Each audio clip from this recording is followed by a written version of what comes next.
Early access can be a dirty term in gaming. I have personally played a good chunk of early access games, some of which have gone on to see great success, like Rust, Rimworld, Factorio, Kenshi, just to name a few.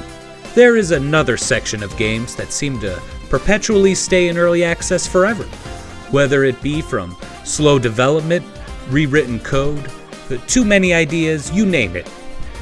7 Days to Die, Project Zomboid, Escape from Tarkov.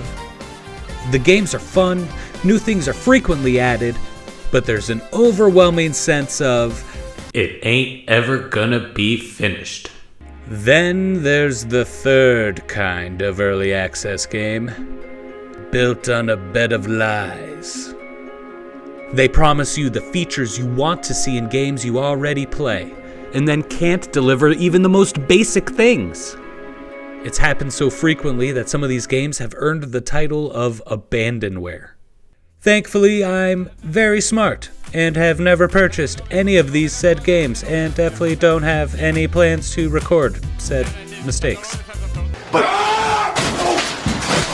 Then there's Valheim, the newest big early access open world survival crafting game. Lots of descriptions going on. Do they bolster the game or are they symptoms? Where does it stand? The hype is very real. So does the game live up? Or is it going to be one big I don't like thing? Let's find out.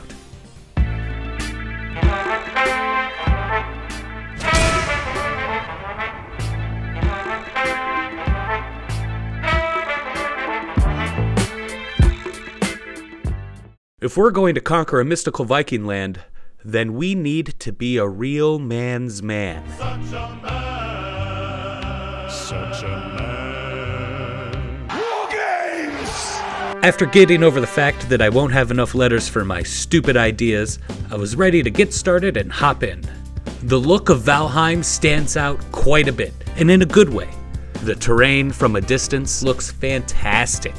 And as you get close, you see the low poly resolutions that help keep the game's file size down to a single svelte gig. Now take a look at this old, and I mean old, clip of Rust from its early access. Yes, I'm running the game on settings that are too high for the PC at the time, and that's why it's so damn choppy, but just look at it. If you've played Rust recently, you know that the game looks nothing like this now. Did you even know that was Sewer Branch? Now look at where Valheim is already. That's a great start. But enough waxing poetic. Let's get to training. My work as a real man's man began right away. My experience from previous games had taught me to understand that there is no time to waste. Fortunately, things progress a little bit differently in Valheim. It's based on your location and your progression, like how many bosses you've taken down so far. These opening stages of the game had the same trappings as many of the others I've played. Wood, stone, and a place for home. During my exploration, I found the second area or biome, the Black Forest. Higgins, the crow, tried to explain to me that it was a bad idea to try and find some delicious Black Forest ham. I did not listen. This gave me a chance to test out the game's death mechanics, of course. In most of these games, when you die, you lose everything, and Valheim is no exception.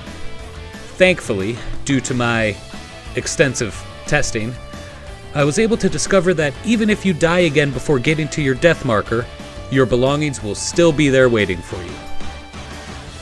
It's about time. This brings us to home. Now, this map is massive, like astronomically huge. And it bears another early access open world trademark, procedural generation. I think procedural generation is great, but I understand it's not without some problems and some repetition, things like that. And on a map this huge, who knows what kind of goofy terrain you can get. Thankfully, there is some terraforming available. I'm not very good at it. Well, it doesn't look very level. This unfortunately brings us to my gripes so far in the game. Thankfully, the building system is pretty accessible, but it does take some getting used to. The pieces can be awkward to snap together initially, and a lot of the frustration comes from leveling the ground. Having a nice stable floor will make the rest of your building experience much better. Best of all, the building is very forgiving. Destroying a wall or any piece will give you all your materials back. It's about time. If you think the building is awkward, then let's get ready for the water. Let's see how my first foray into sailing began. Too far. I hate this. Swimming is painfully slow, and you will run out of stamina and begin to take damage very quickly. Sailing took me a few moments to get used to, but once I did, it worked pretty smoothly. This brings me to Atlas, an early access game that definitely bears more of the negative perks of being an early access game. That being said, $5 is $5, and I wanted to try it out. Long story short, the game was mostly fun, but it's got a lot of problems.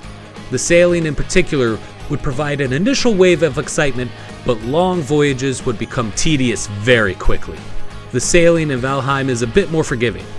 Whereas in Atlas, if you have bad wind, you're pretty much screwed and an hour just got added to your voyage. It seems you could still get to where you want to get to in Valheim with bad wind, though obviously you won't be moving as quickly as you would be with a full sail. I've only used the raft, and I'm excited to try out the bigger boats. I just wish movement in the water didn't feel so sluggish. The game usually feels great, but it does chug along from time to time. It could use some optimization, but for so early in early access, it's in great shape. Not to mention, we like to talk about optimization like it's some kind of Jedi mind force that can make a game's problems go away. But it just doesn't work like that. All of this pales in comparison to what is, in my opinion, the game's greatest strength: multiplayer. Valheim has done a masterful job of eliminating what so many players hate about multiplayer survival and accentuating what works. The ability to team up with friends, conquer enemies, creating a giant home, building small bases in various locations as you go. The experience is entirely positive. The game has drawn lots of comparisons to Terraria, and rightfully so. Defeating bosses and acquiring better gear as you go is definitely a similar game loop. But where I think the games are very similar is how they handle your characters. You can take any of your created characters to any worlds, whether they be your own or someone else's, trading along the way. Multiplayer was the first time in Valheim where I felt the need to pry myself away from the game. It feels equally rewarding whether you're all actively roaming or building together, or if you're off doing your own thing. I think part of that satisfaction comes from the fact that more often than not, anything you build and create will be useful to your friends and teammates. Fortifying our defenses seemed like a fun side project until we were hit with our first invasion. And honestly, it might have been the most fun I've had in the game yet. The game looks great, plays great, it's a blast solo, and even better with friends. It ticks all the boxes of something really, really special. I hope that the game continues the momentum. A quick look at the roadmap is very promising, including more love to homes, ships in the sea, yes, and an entire biome still to be added. Goodness, there's so much going on, we didn't even get to taming or farming. But needless to say, I'm loving it so far. If you made it this far in the video, Odin thanks you. I hope you enjoyed it. If you did enjoy it, be sure to leave a like and a subscribe. Each one goes a long way, sorry. And maybe you'll enjoy watching me blab about Animal Crossing, Stardew Valley, and Rune Factory. Or one of these other videos that are not like the others in any way whatsoever. Okay, thanks. Bye.